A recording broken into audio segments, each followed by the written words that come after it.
This show is a Hopful Media podcast production. In his final days, Alexander the Great's generals asked him who should succeed him. Alexander's answer, the strongest. Taken literally, this would see the close of the classical Greek age, an age thousands of years in the making. Join me, Mark Selleck, as I go back to retell the story of ancient Greece in my series Casting Through Ancient Greece. We will cast our way back to its beginnings, all the way through to the spread of its culture throughout the known world, thanks to Alexander and his generals. You can listen and subscribe to the series at www.castingthroughancientgreece.com, or you can listen on your favourite podcasting platform. Don't forget to follow the series over on Twitter at Casting Greece or on Facebook at Casting Through Ancient Greece. I look forward to seeing you there. Gamarjoba, my name is Roberto, and I would like to sincerely thank you for taking the time to check out my podcast, The History of Saqartvelo Georgia. In all likelihood, I would venture to guess that you found us because you were searching for either podcasts, YouTube videos, blogs about the history of Georgia, or you're hearing this on another podcast, like this one. I'm both sorry and happy to report that this beautiful and fascinating country is, to my great surprise, criminally underrated in the history world. As of now, this is the only podcast I am aware of dedicated to the full history of a nation and a people that have served as the battleground for empires all throughout European and Asian history. But the land of the Kartveli is so much more than that. The birthplace of wine, the second Christian kingdom, the land of fantastic food, nearly superhuman dancers and musicians, and perhaps, most importantly, a people that have preserved their culture, pride, and independence after centuries of one conquest after another. Empires rise and fall, but Saqartvelo always seems to survive in the end. So, let us celebrate this beautiful land by coming with me on this journey from prehistory to the present day, right here at the History of Saqartvelo Georgia. You can find us on Twitter at history_Georgia. Saqartvelo is spelled Saqartvelo. Now back to your regularly scheduled podcast.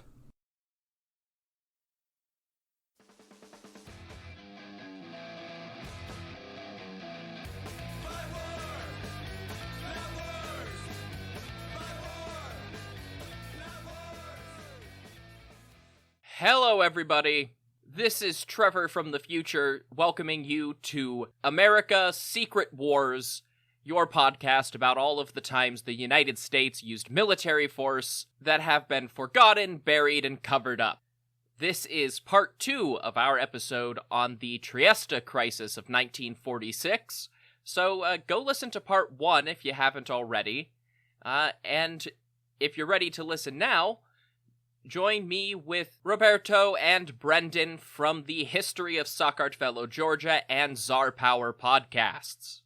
We left off in the midst of the Trieste crisis after a pair of American cargo planes had been shot out of the sky by Yugoslavia, and the city of Trieste itself was full to the brim of tension and fears of another world war just after the second one had ended. The escalation with Yugoslavia in Trieste really felt like it could be the tipping point at the time, especially because the first C-47 was carrying a Turkish military attaché who was actually injured when the Yugoslav fighters opened fire. Now, we reach the point where I feel like it's valuable to present information in the same order that I discovered it. All of this about these C-47 attacks is pretty universal in any article you find on Trieste in 1946 or even the Black Sea Crisis, especially because it's listed on these same congressional reports that I use as a starting point for new episodes. However, I found the book Flashpoint Trieste near the end of my research for this episode, and Christian Jennings includes some very interesting details that are not included in the vast majority of other sources I found. Let's see if those details change your impression of the events. Though it was never admitted at the time, declassified flight planning documents and mission reports reveal that the United States had been launching a deliberate campaign of provocative flight paths since March of that year, with U.S. military planes, both armed and unarmed, intentionally skirting Yugoslavia's borders as they shuttled supplies and personnel for the rebuilding efforts in Austria. In just 1 month, the U.S. chartered 223 of these border-skirting flights, and carried out 32 of these missions in just 1 week of April. That same week saw a responding increase in Yugoslav troops in the occupation zone, and the British and American governors on the other side immediately threatened war if those troops approached the border. Wow. So that kind of makes it seem more predictable, doesn't it? Mm-hmm. Yeah. It really does. The whole time I was like, so why are the Yugoslavs doing this? Like, I don't get it. Now I get it. Yeah, because we had been deliberately testing their airspace for months. That would piss people off, don't you think? I love American history. And the thing is, this is kind of the beginning of the era of constant military air power. Like, that had debuted in World War I, but like it wasn't really a factor during the interwar period. There weren't established rules for how to handle this sort of thing. I'm guessing there were rules after this. Oh yeah. 3, possibly 4 direct attacks on the American occupation forces and a Turkish representative would have been a valid cause for war. And since Tito had made Yugoslavia communist, that meant they were lumped in with the Soviet sphere, which would reignite World War less than a year after the last one had finished up.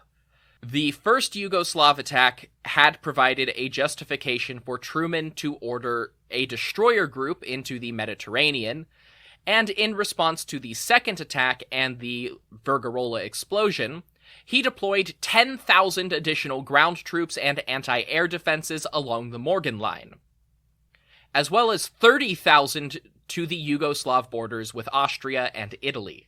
Most importantly, you have to remember this is still in the middle of the terrifying few years worldwide when the United States was effectively God.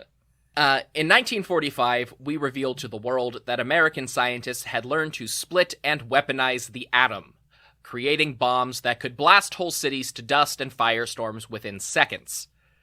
This idea had been kicking around since scientists first discovered radiation in the early 20th century, and the idea of a nuclear bomb was actively being researched by scientists in many countries throughout the 1930s. The Soviets had infiltrated the Manhattan Project early on and even been caught in the act in 1943.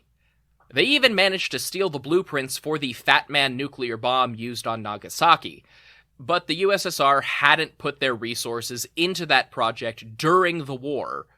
America was the unitary nuclear superpower from 1945 until the first Soviet test in 1949. Yeah, I just wanted to recommend a book to the readers. If you're interested in the history of Soviet espionage, I recommend the book Reds by Ted Morgan. On the cover, it says A History of McCarthyism. It's not good for that. It's more like a history of Soviet espionage. And then halfway through, it turns into a biography of McCarthy himself. But if the detail about the Soviets infiltrating the Manhattan Project interests you, an interesting note is that that was done through Communist Party members who were on the Manhattan Project. And they had done this under the noses of both Oppenheimer and the vast majority of Communist Party members at the time. This was the case of most Soviet espionage that party members had conducted prior to 1950. CPUSA, how far you have fallen. Yep. I mean, if you don't have Soviet money like backing you. No, and this is a reminder for all modern communists. The Soviet Union no longer exists, and Russia is not a communist state. It is a fascist state. What? Yeah, you don't have to support them, it turns out. Yeah. Even if you're a leftist. Nani? It's like an oligarchy led by an open fascist with ties to the Eurasian movement isn't a glowing standard of equality in the world. Yeah, I should also point out that the Kremlin, not Putin himself, but a guy under Putin, has been documented reaching out to fascist movements in Italy, Greece, Germany, I believe. I think the Netherlands also. Don't quote me on that. But definitely, absolutely Italy and Greece. They were trying to build connections there in the early to mid 2010s, and probably still are. Well, that's all right then. They didn't say anything about denazifying those countries. For very fuck's true. Sake. I mean, they weren't Nazis; they were just other kinds of fascists. Anyway, boy. what was I saying? Oh yeah, Roberto. But actually, no, never mind. It's not relevant. I was doing my Nani bit, and I wanted to know what is in Russian. Store? Store? Nah, import your bits, because that is good for cross-cultural podcasting. I don't know. Very true. Yeah. I mean, you didn't bring us in on a Russia episode. This is kind of a Russia episode because I'm a Yugoslavia stan, so like I'm in for it. we have a resident Titoist in here. Yeah, I'm gonna raise some questions about that in a minute. I'm kidding. Yeah. Mostly. Just because I'm a Titoist doesn't mean you should ask me questions about the big hole I'm digging in my backyard. Don't ask what it's for. Oh, there's a big hole coming up, weirdly enough. Yeah. Anyway. In what? Or whom? For people who had bet on those planes. Okay. Yeah. The United States was the sole nuclear power, and we made sure that everyone fucking knew it. Even Churchill expressed anxiety over this in his Iron Curtain speech, being very cautious about the fact that one country wielding that much unopposable power, and he basically said, well, I'm glad you're on our side, but what the fuck are you doing? Hearing that from a Brit makes me kind of annoyed. From Churchill! Churchill can go screw himself. I hate the man so much. Yeah. He's not even that great of a historian either. No, he's a terrible historian. Yeah. Just a compelling writer. If that. He kind of sucks at that too. Look, the bar was lower in 1945. I'm glad he lost that election. Yeah, he was a good historian in comparison to what, Herodotus? Yeah. Herod, I had a dream, let me tell you how it happened. Probably on par with Plutarch. Well, Herodotus would just say, hey, I heard this from these people here, but I'm going to give you different versions of it because this is what I've heard. So at least he'd tell you his sources somewhat. Yeah. Remember, everyone, Churchill's the guy who wrote a counterfactual about what if the Union won the American Civil War, set in an alternate reality where the Confederacy won the Civil War. So there's that.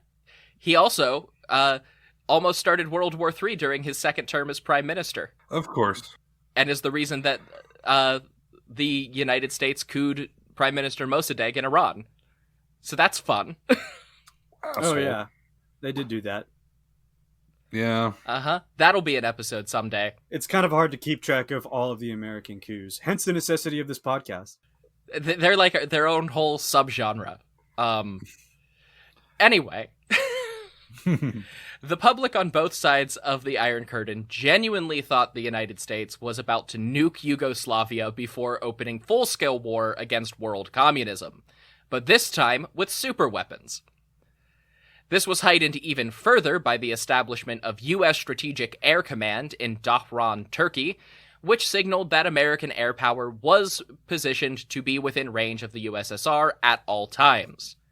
It's so weird, the use of the term super weapons, I normally associate that with a positive. It's like the Great War. Well, war is not great to begin with. It sucks. Yeah. Weapons aren't good. Why would you call them No. super? 'Cause they are superior to other weapons. Very big weapons is a better term, in my opinion. Great weapons.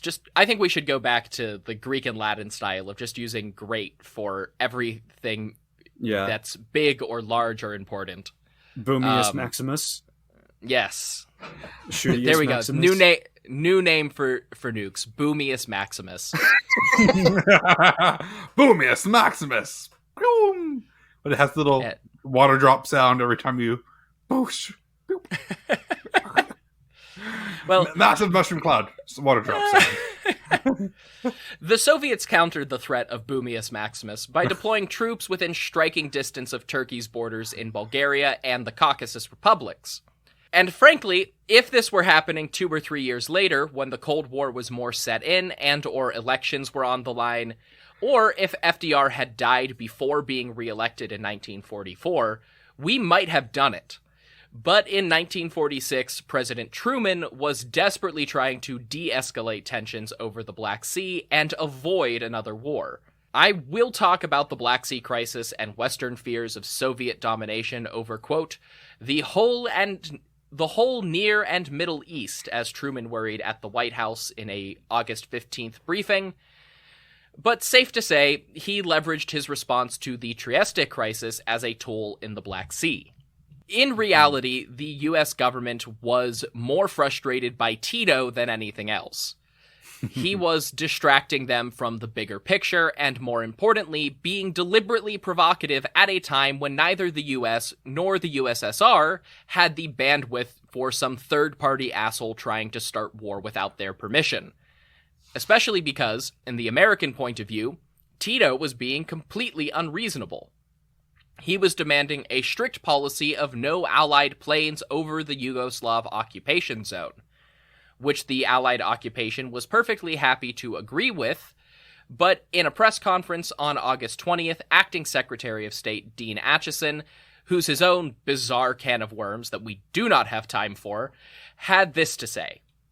Any nation has a right, of course, to say that planes of no other nation without its permission shall fly over its territory, and nobody wants to fly over anybody else's territory without permission.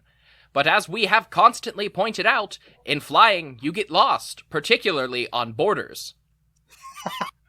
What a Chad.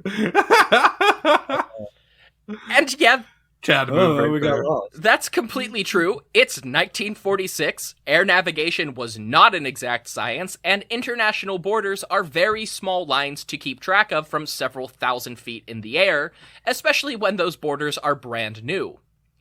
However, the United States had also been deliberately testing those boundaries to trigger this exact response for 5 goddamn months. Well, it's like that toxic, the toxic boyfriend. They're going to keep pushing into those boundaries to see. I'm not touching you. I'm not touching you. No, it's like they're pushing the boundaries to see what you can get away with, and then they're like, "Oh no, we didn't do anything wrong." When you call them out on it. I'm not gaslighting you. You're just a crazy bitch. Yeah, that was basically U.S. foreign policy for like 40 years. I'm not gaslighting you. You're just crazy. You made gaslighting up because you're crazy. Oh man, it reminds me of that one, the Stoppable Jerk on Facebook. Ugh. What jerk up? What guy on Facebook? Oh, it's a content creator. Stoppable Jerk is just a guy who acts as Stoppable Jerk. acts like as a gaslighter and like a horrible person. And it's just him. It's like, a one-man show, but it's a character he plays or something. yeah, it's a character he plays. He's a really nice guy, otherwise, supposedly. He says he's a nice guy. People who say that are questionable. What? Yeah. I'm a nice guy. Don't you know? Well, If you have to clarify that you're a nice guy, you probably aren't a nice guy. It should be self-evident. Well, speaking of nice guys, Tito and Stalin both took a hard line, with Tito declaring that the Americans were only interested in, quote, imperialistic peace, and that Yugoslavia would never accept that peace at any price. Was he wrong? Well, there was peace in Yugoslavia while he was there. He was correct about imperialistic peace. He was incorrect about the price. Stalin demanded that the U.S. apologize for violating Yugoslavia's borders. The American public response was stereotypically rational, with the New York Daily News publishing a column that called for dropping an atomic bomb on, quote, some uninhabited district of Yugoslavia. Yeah, the public was still sort of figuring out how nukes worked and what exactly the Balkans looked like, apparently. Yeah. I mean, it's kind of low-hanging fruit to quote from the New York Daily News, but I would like to say that I don't know if it was probably still a tabloid back then. I don't know what happened. But let's be real. The New York Times opinion section is not that different. No. The New York Times opinion section is a tabloid. To my shock and surprise, they were not owned by Hearst, which I fully expected. Wasn't it also founded by Alexander Hamilton or something? I think it's a little younger than that. No, they were founded by Joseph Patterson, apparently. So James Patterson's ancestor? Yeah, I was going to say. Yes. Is it James Patterson ancestor? That was his dad. Oh. Wait, are you joking? Well, which James Patterson? The prolific writer. The guy who made those Maximum Ride novels that were huge when I was in middle school. Never read them. They looked dumb. And I was probably right. No, different James Patterson. Possibly related. Oh, that's still funny, though. It's like, oh, yeah, he is related. That's his dad. I'm like, oh, of course, because there's only like 5 names in American history. I mean, it's not that weird that an author would be related to a newspaper publisher. Right. That's all I'm saying. I can't find any obvious connection, but also I'm clicking through Wikipedia at a glance, so who knows? Yeah. Mm-hmm. Where the hell was I? Ah, right. New York Daily News wants to nuke some uninhabited area of Yugoslavia because they don't know what Yugoslavia looks like. And in response to the Yugoslav attacks, Dean Acheson dictated the American response to their ambassador in Yugoslavia on August 22nd. Quote, "Your government expresses regret because of what you call an unhappy accident.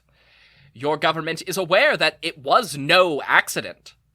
A Yugoslav fighter deliberately fired on the United States passenger plane. These outrageous acts were perpetrated by a government that professes to be a friendly nation. The United States government demands that you immediately release the occupants of these planes taken into custody, also that you ensure their safe passage beyond Yugoslavian borders. The United States government also demands that its representatives be permitted to communicate with any occupants of the 2 planes who are still alive. If, within 48 hours of receipt of this note, these demands are complied with, the United States government will determine its course in light of evidence then secured and Yugoslav government's actions to right the wrong done. If, however, within that time these demands are not complied with, the United States government will call on the United Nations Security Council to meet promptly and take appropriate action." Now, I want to point out, the United Nations Security Council still had the Soviet Union on it with veto power at the time, so appropriate action would still, even in 1946, mean doing fuck all. Gotta love that veto action from the UN. Oh, UN Security Council, how should we get out of the kelp forest? Veto! Nothing. Yeah. No, a useless body due entirely to giving the most powerful countries the ability to say no to everything. Mm-hmm. It's useful for some people. Well, a bit of a tangent, but Joseph Patterson from the New York Daily News is the grandfather-in-law of Madeleine Albright. Huh.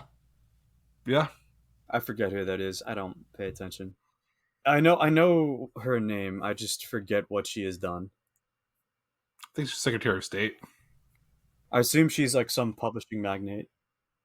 She was Secretary of State under Clinton. Yeah. Okay. It's okay, we swear we're a democracy with no aristocrats. Anyway, some American aristocrats decided that this demand should be paired with the arrival of further U.S. forces in the region on the same day, in the form of the aircraft carrier USS Franklin Roosevelt, which arrived at Malta, ostensibly to carry out training exercises, but very obviously to everyone involved as a threat to Yugoslavia and the Soviets. The carrier group, including the accompanying battleships, destroyers, etc., board game pieces, took up positions in the Adriatic Sea between Italy and Yugoslavia. And when I say that everyone was aware of this, I mean everyone. In Australia, the Sydney Morning Herald very deliberately published the US ultimatum to Yugoslavia immediately above news coverage of the carrier's arrival and next to an article about the Turkish resistance to Soviet encroachment on the Dardanelles. All of this was enough for Stalin to take his issues to the Security Council, where he was talked down from his aggression toward Turkey, effectively ending both crises through the same set of actions. I always find these periods in history so funny where one person being calmed down is enough to avert disaster. Yeah, that is the effective part of dictatorships, made ineffective by everything else that dictators do. Yeah, it's like Hillary Clinton refusing to talk to Bill Clinton after the Monica Lewinsky scandal dropped until she called him, urging him to drop bombs on Serbia, I believe. Jesus, those people, my God. Or I don't know. I think Antonin Scalia kicked the bucket right after he voted no on important labor rights case in SCOTUS. So I think one commentator said something like, yeah, the rights of a bunch of people to strike was hinged on whether or not Antonin Scalia did some sit-ups that morning. Good. Yeah. Look, if we get into all the reasons Scalia sucks, when SCOTUS, no, just when any given SCOTUS judge decided to die, we could be here all day because they all end up screwing somebody over. True. But completely unrelated to anything that might ever come before the Supreme Court or screw somebody over, check out these products and services. Guaranteed by not me to never screw anybody over.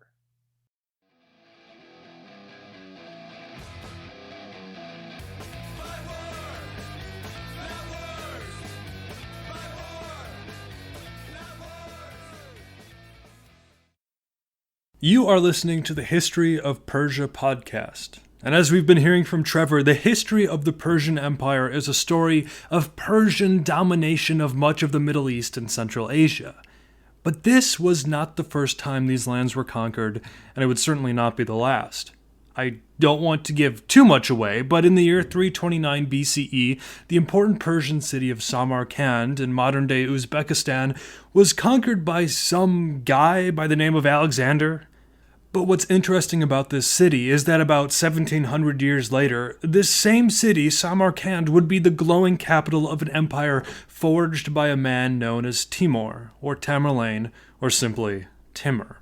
And Timur has gone down in history as a fantastic tactician, a man who supposedly never lost a battle, a great patron of the arts, and one of the most brutal conquerors of all time. From about 1365 until 1405 CE, Timur was almost constantly at war, building for himself an empire that stretched from modern-day Turkey to India, from Syria to the Russian steppe, and I want to know how and why this happened. If that sounds interesting to you and you want the story of Timur told by a guy who talks too fast and has loud neighbors, then check out my show, The Timur Podcast. Find out more about it at timurpodcast.com or listen to it in most places where you find podcasts. And with that said, take it away, Trevor.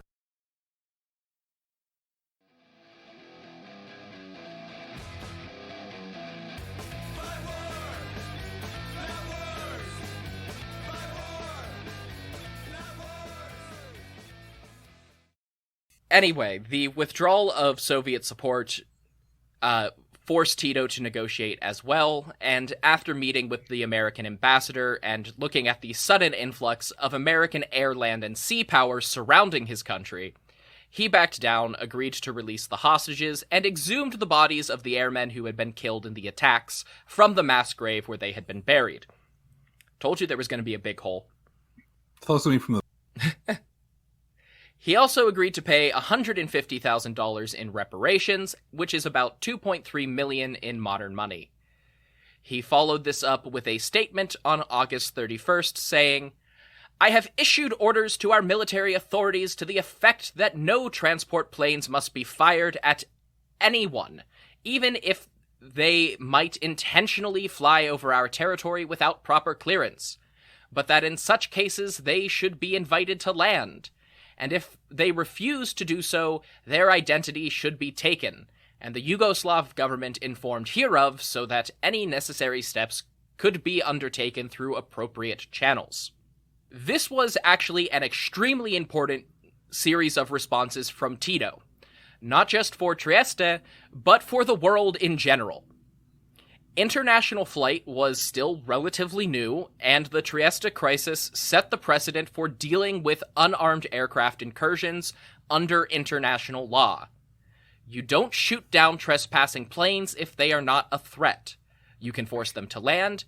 If you do attack, the attacking party is liable for damages.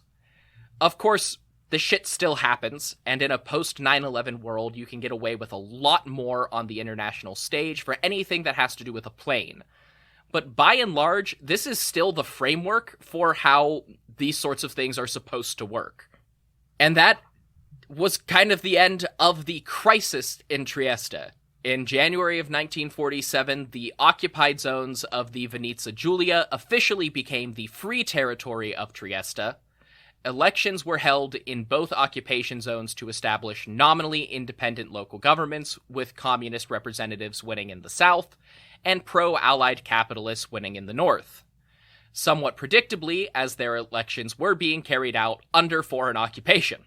Those occupations were supposed to end with Trieste reunified as an independent microstate just as soon as a territorial governor could be appointed.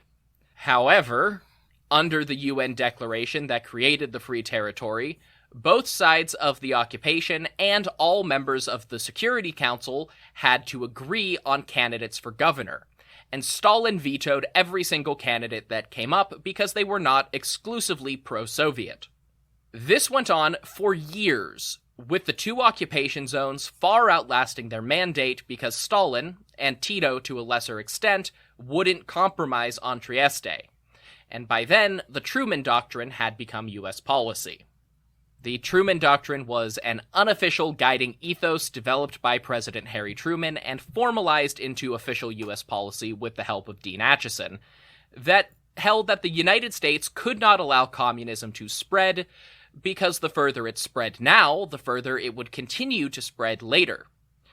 If you're familiar with the later Cold War, especially in Vietnam, you may recognize this as the utterly shit-for-brains domino theory of Cold War politics, and the Truman Doctrine laid the foundations for that. So the Western Allies weren't about to allow Trieste to go red because, good God, man, what if Italy went red? Then Austria, and France, and West Germany, and Britain, and Spain, and shit for brains, I'm telling you. You know, you think if they just decided to help the people out a bit more, that you would avoid communism altogether. Yeah, I don't remember who said it, but there is the excellent quote that FDR gave America a taste of socialism so that they wouldn't rise up and demand all of it. Which is not untrue. Mm-hmm. Yeah, that way you're like, give us some things so we don't go all the way, essentially. But nope, because of communism, we lost out on a bunch of nice stuff. So the failure to uphold Yugoslav dominance in Trieste was a massive embarrassment for Tito.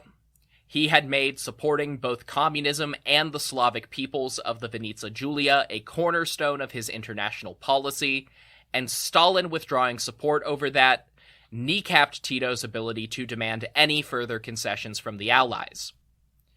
This was not the first time the two communist overlords of Eastern Europe had come to angry disagreements over official policy, but it was the biggest crack to date.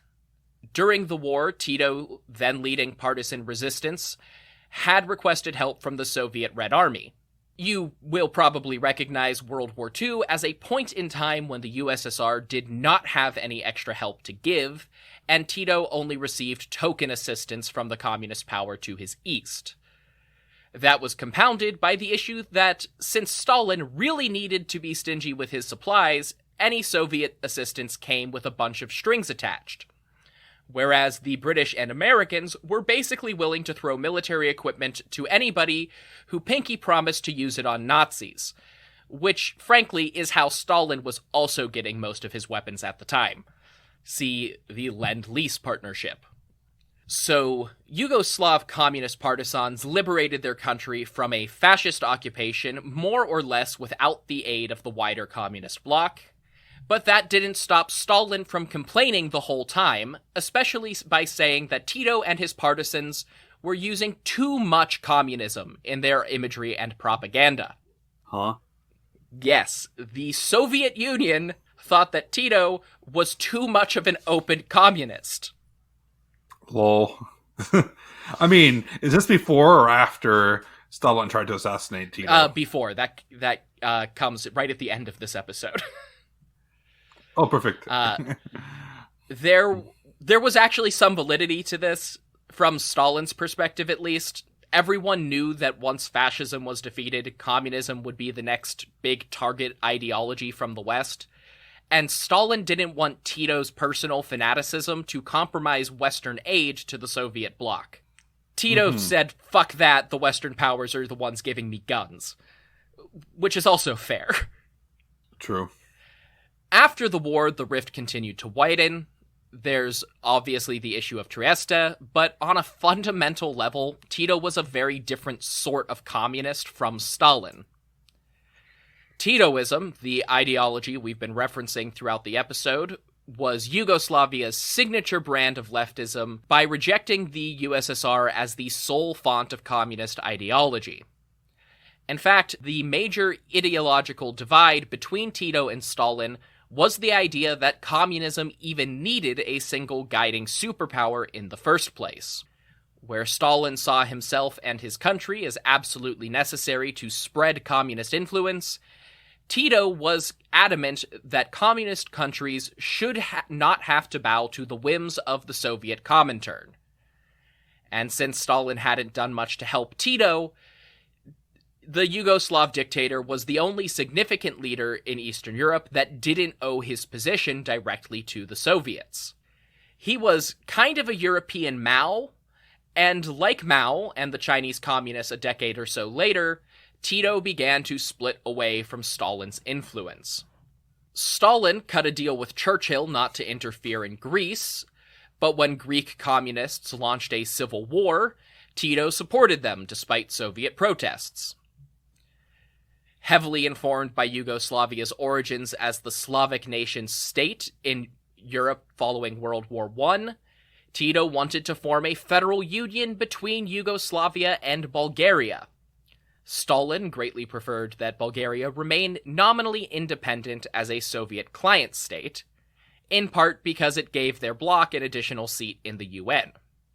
Over the course of these negotiations in 1947 and 48, the divide between the two powers became more and more official until in June, Tito formally withdrew from the Comintern and split the Soviet bloc.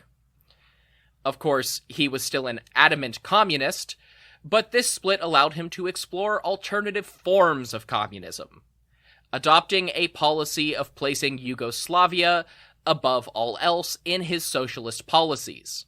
My favorite version of that is my favorite version of his idea of communism is all the IMF loans, which are very funny. Yeah, Yugoslavia was not really wealthy enough to go strike out on its own, but he gave it his best shot. Well, he was looking for true communism. Ironically, for someone who came to power by shooting Nazis, he was skirting right along the line between state communism and what you might describe as National Socialism. Where have I heard of that before? Yeah, it's vaguely familiar from the beginning of this episode. We prefer the term socialist nationalism, thank you. Oh, okay. I believe that's a different micro strain of leftist ideology that probably also sucks. Libertarian socialism, the only socialism that I particularly like. Wait a second. But I'll accept most of them. I'm still not over the time. I ran into someone on Facebook who was like in the Libertarian Socialist Caucus of the Libertarian Party. And I was like, he was like, no, we can change the Libertarian Party from within. Wait, and I'm like, that exists? You are delusional. Yes, it exists. I met somebody who was a part of it, and I called him delusional for thinking that he could change the orientation of the Libertarian Party. It doesn't make sense in the DSA, let alone the Libertarian Party. Good lord. Yeah, that's what I'm saying. Okay. Anyway. Libertarians, man. They can never agree on anything. Where do people get these from? Libertarian socialists are like, no, our commune's not gonna issue a driver's license. Oh boy. Or tax you. Yeah. Libertarian socialism is my preference in the sense that it's just the old-fashioned name for anarchism. Yeah, basically. Oh, wow. Okay. I did not know that was a factor of the American Libertarian Party. That's stupid. I mean, it's libertarians. What do you expect? Factor's a kind of a strong name for it. Like, factor implies they have influence or relevance. That's fair. A position within. The DSA has some relevance. The Libertarian Party has none. Oh my. Well, I don't know. Maybe they won local elections. They do occasionally. They are the most successful third party. Like, what's the DSA? Democratic Socialists of America. Oh, okay. They basically grew out of the like student new left of the 60s when whatever it was called, whatever the other one was called that like was derailed by the Weathermen. No clue. Oh, Students for a Democratic Society, SDS. Yeah. Basically all the SDS people quit the SDS and then founded the DSA because they feared the SDS was getting too militant with regards to Maoist entryists and the Weathermen. This is getting over my head, and I understood none of that. I mean, can we just go with the episode? For meme reference, the Weathermen are the attack and dethrone God people. Okay, got it. Yeah. Yes. That named themselves after a Bob Dylan song. I didn't know that. That checks out. Oh boy. Yeah. No, that's why they're called the Weathermen, or the Weather Underground. Hi everybody. This is Trevor from the future again. This section of the show devolved a bit into an extended discussion of the anarchist cookbook and some of the recipes contained within. For both legal and practical reasons, I've cut most of that out. And just kind of left in some of the bits that I think sum up that conversation, and provide a little bit of the humor that was going on. Major takeaways: don't use the anarchist cookbook. It's not a good guide to making explosives. If you do want to make some of the things from it, it's the 21st century. There's better options out there. I just cannot recommend that you do that. So, anyway, moving on to a totally different brand of socialism. Yeah. Tito... That's not true socialism. Tito saw your kind of socialism sucks. Mine is a better one. Fuck hell. Sorry. No, this is great. Episode 2, we're explaining how to make shitty napalm. It's awesome. I didn't even get to Vietnam before we made napalm. Yeah, exactly. If you get a rocket from the Acme company, it should work fine. Rocket power. Well, oh, that show was awesome. There we go. There's a transition. Because speaking of companies, Joseph Broz Tito saw the highly centralized Stalinist bureaucracy as incapable of meeting his people's needs, which was true, and devolved power to local cooperatives and workers' councils who could produce goods and trade internationally, independent of state authority. Wow. Ironically, making him both the Mao and the Deng Xiaoping of Eastern Europe. Now you see why I like him so much. Instituting workers' cooperatives already makes him more socialist than Lenin. Yeah, well, he still had the end-all be-all. But speaking of Lenin, actually, can you guess what Stalin identified this political ideology as? What kind of communist Tito... Ultra-leftism? No. Kulakism! No. What kind of communist would Tito have been accused of being by the USSR? Ultra-leftism? Oh, a Trotskyite. Yes, he was a Trotskyist!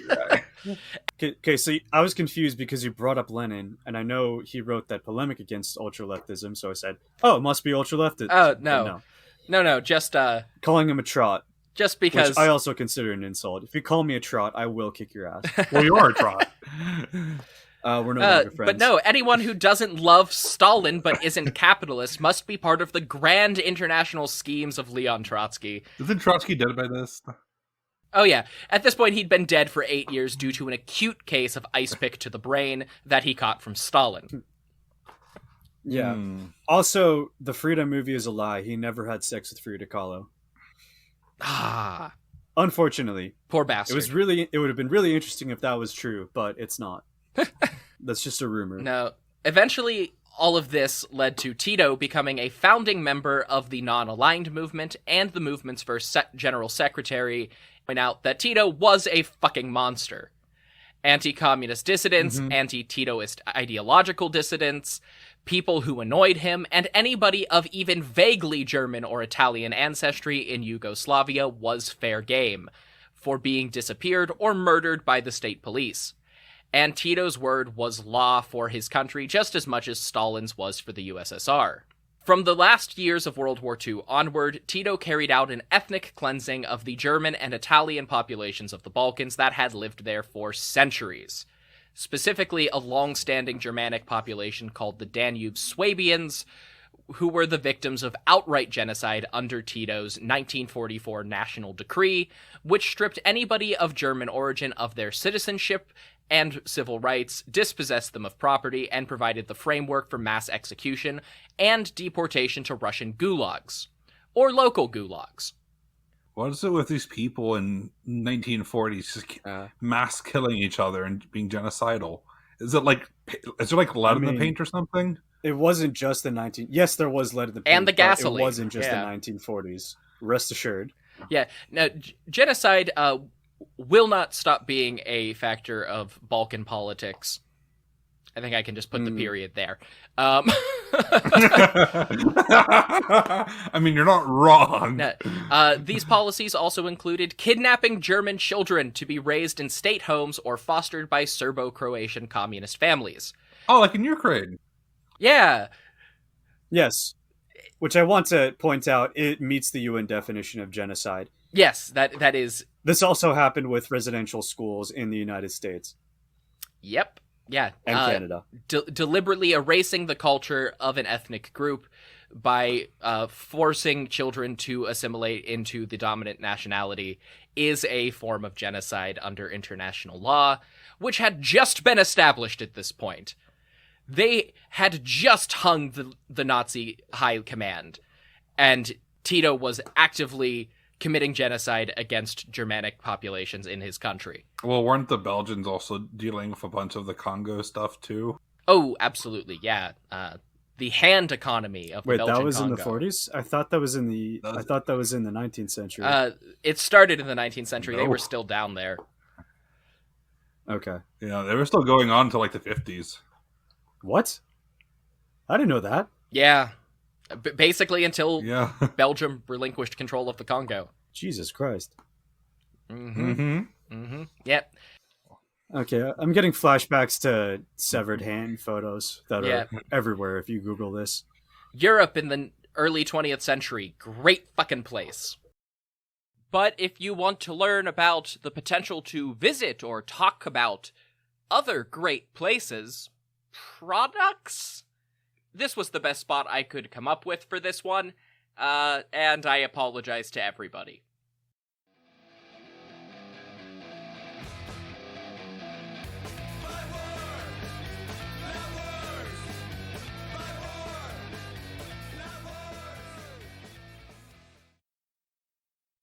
The history of Persia is intertwined with conquest.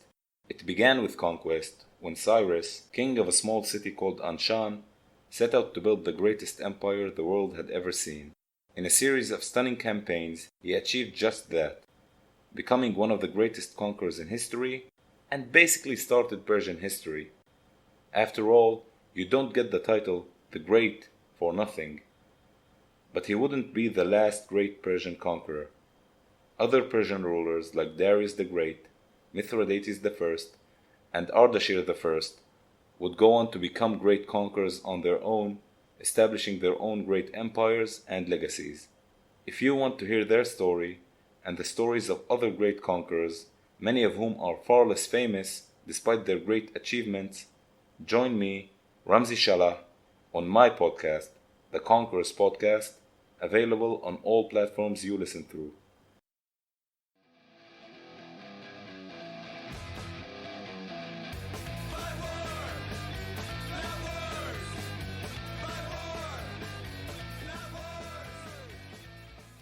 However, this is the Cold War, and a little thing like genocide wasn't about to make the United States back away from any advantage they could get over the Soviets. We had Nazi scientists designing our rockets and teaching the nascent CIA how best to interrogate prisoners. Oh, Assad also did that. Yep. Uh-huh. Did you know? Yeah. Everyone. Assad also did that. Uh-huh. And then the CIA came around to teach the improvements they'd made on those techniques. Yes. So, Assadist leftists. That you're wrong. Uh-huh. Yeah. Who's Assad? The Syrian dictator. Who must go? Bashar What? al-Assad, the dictator of Syria. Ah, okay. The eye doctor. Yeah, Mhm. yeah, Oh, that was okay. his job before becoming in charge of a country.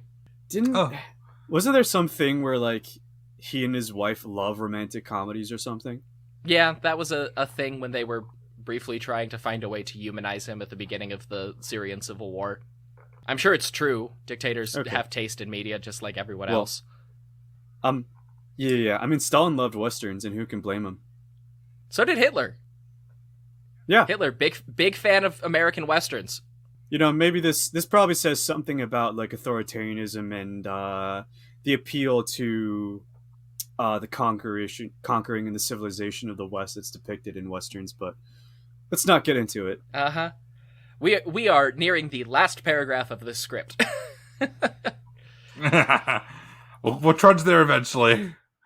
In 1948, the United States started supplying Yugoslavia with money and military equipment, and even convinced Tito to join a Balkan Mutual Defense Pact with Greece and Turkey, on the condition that he stop funding the communists in Greece's civil war. But why would you ever do that? Because he no longer had the USSR giving him guns and money, which are the foundations of international diplomacy. Makes sense. This Western cooperation with Yugoslavia eventually led to the 1954 London Memorandum signed by the US, UK, Italy, and Yugoslavia, formally disestablishing the Free Territory of Trieste, which had never really been allowed to exist in the first place, and allowing Italy and Yugoslavia to fully annex their respective occupation zones. Specific disputes over where exactly the border should sit in some parts of the Venezia Giulia continued until 1975, but for the most part, the issue of Trieste ended with the Tito-Stalin split, which effectively shattered any ability to install a functioning permanent government for the Free Territory. And, ironically, the first hot battleground of the Cold War wrapped up because the communist side that had fired the first shots became the United States' first tentative communist ally. And after Stalin's death in 1953, the USSR was more willing to just settle the issue than continue arguing over this little strip of Adriatic coastline. And that is the story of Trieste, the Trieste Crisis, and the Free Territory. So I just looked up Trieste on the map, and it finally dawned on me that I know this from playing map games. Specifically, Hearts of Iron 4. I thought playing Mac games made you an expert in international relations. No, not even in actual relations. Yeah, human relations, certainly not. Talking to women, map games do not help with that. if I remember correctly, the best way to go about international relations based on games that I've played is to marry your sister to the other country, then marry your own niece to yourself to form an alliance.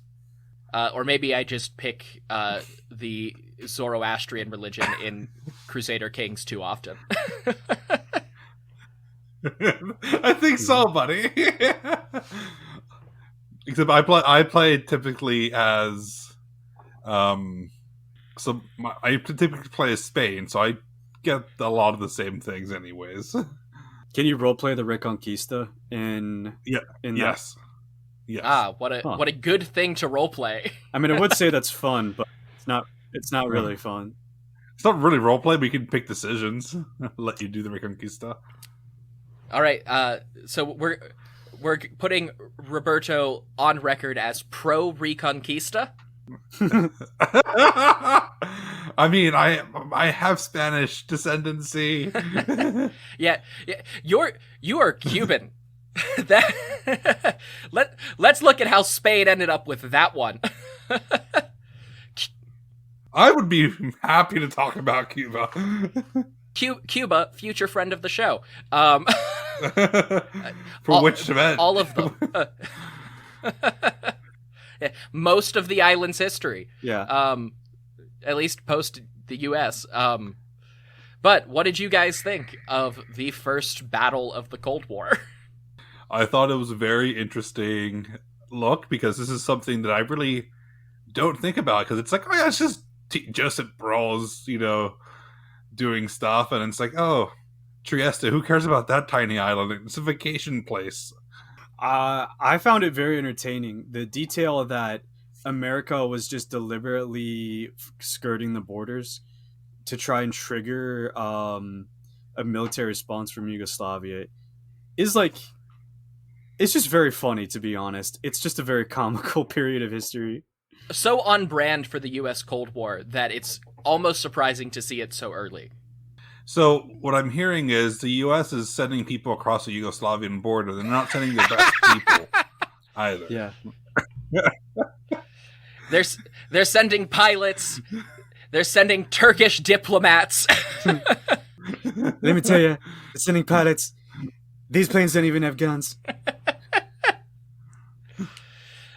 Yeah, I will say that the Yugoslav Air Force did choose its targets wisely, and that they waited until it was planes without guns to assert their airspace. Yeah, that is very smart of them. Just so Tito can go down, the main square in Belgrade and shoot someone down the street, and no one's going to bat an eye. But yeah, this event goes on to define Cold War relations in Southeastern Europe, and the history of international air diplomacy. Well, that's a great way to figure out how. Yeah. I didn't know that's how it started.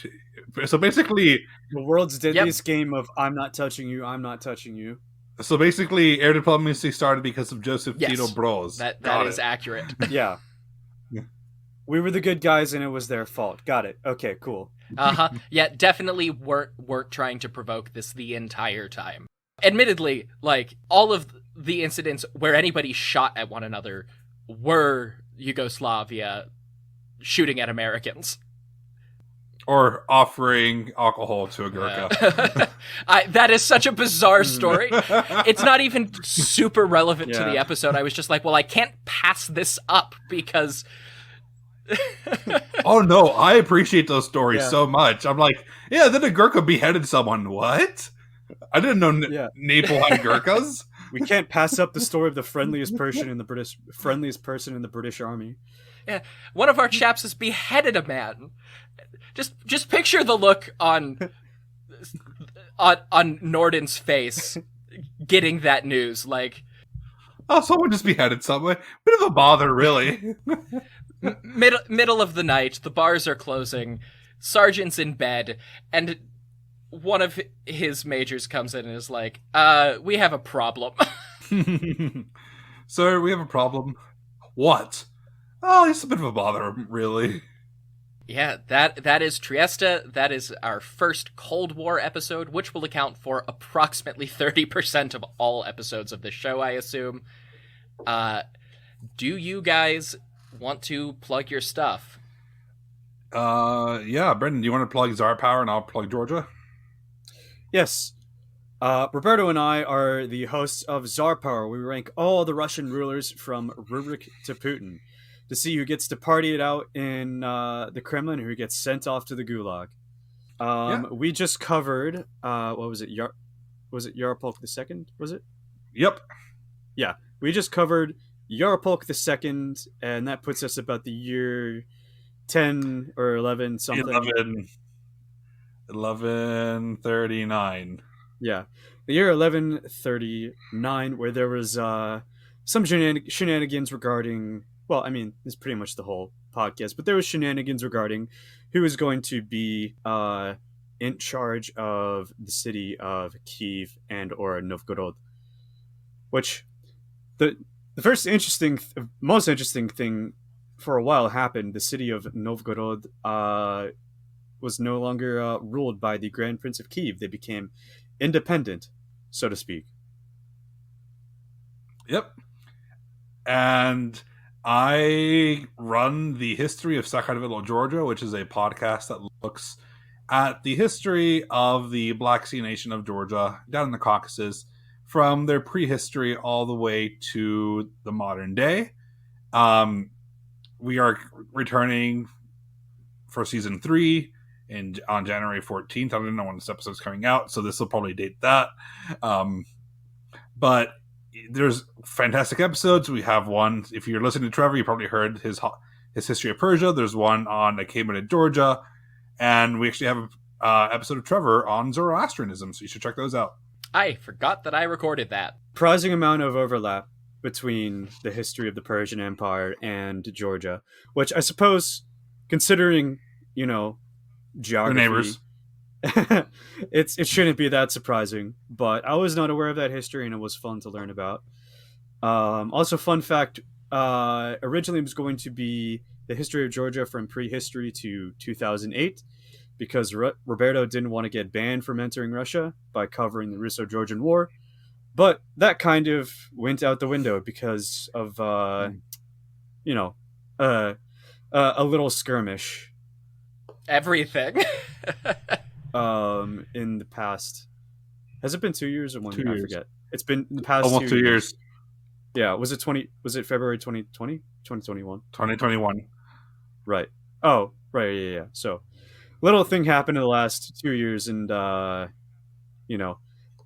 kind of went out the window. Yeah, it'll be three by the time this episode is out. But yeah, post. If you want to find me on social media, just find me on Twitter.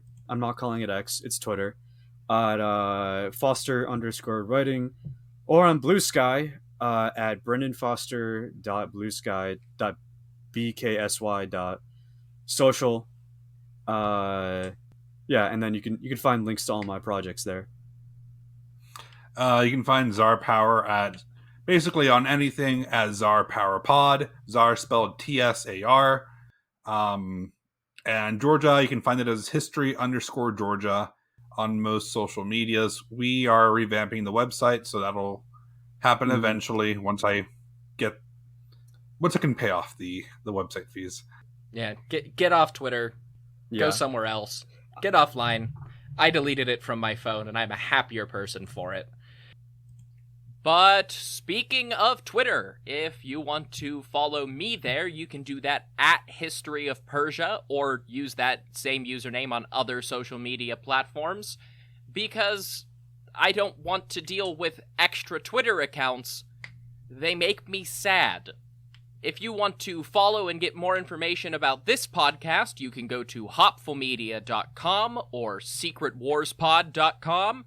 Or technically historyofpersiapodcast.com, because they should theoretically all take you to the same place.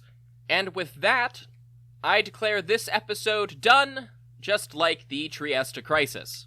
In the meantime, there will be another bye week, and my parting advice to you is to not intentionally provoke someone to shoot down your airplane. It seems like a good bet. See ya.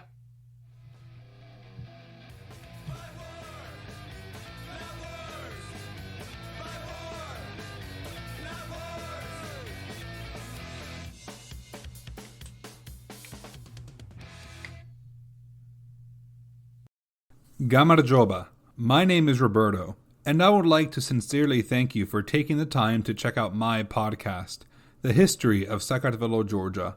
In all likelihood, I would venture to guess that you found us because you were searching for either podcasts, YouTube videos, blogs about the history of Georgia, or you're hearing this on another podcast, like this one. I'm both sorry and happy to report that this beautiful and fascinating country is, to my great surprise, criminally underrated in the history world. As of now, this is the only podcast I am aware of dedicated to the full history of a nation and a people that have served as the battleground for empires all throughout European and Asian history. But the land of the Kartveli is so much more than that. The birthplace of wine, the second Christian kingdom, the land of fantastic food, nearly superhuman dancers and musicians, and perhaps, most importantly, a people that have preserved their culture, pride, and independence after centuries of one conquest after another. Empires rise and fall, but Saqartvelo always seems to survive in the end. So, let us celebrate this beautiful land by coming with me on this journey from prehistory to the present day, right here at the History of Saqartvelo Georgia. You can find us on Twitter at history_Georgia. Saqartvelo is spelled Saqartvelo. Now back to your regularly scheduled podcast. If you're listening to this, you probably know that the United States of America gets involved in a lot of foreign wars. We all know the big ones: World War I, World War II, Korea, sort of, Vietnam, Iraq, Afghanistan, Iraq again. But before and in between all that, the story a lot of us heard in school is that the US military didn't get out much. Turns out, that's kind of a blatant lie. I'm gonna guess a lot of us don't know about the multiple Spanish-American wars, the wars that led up to the Battle of Little Bighorn, or the baffling number of times we invaded Mexico.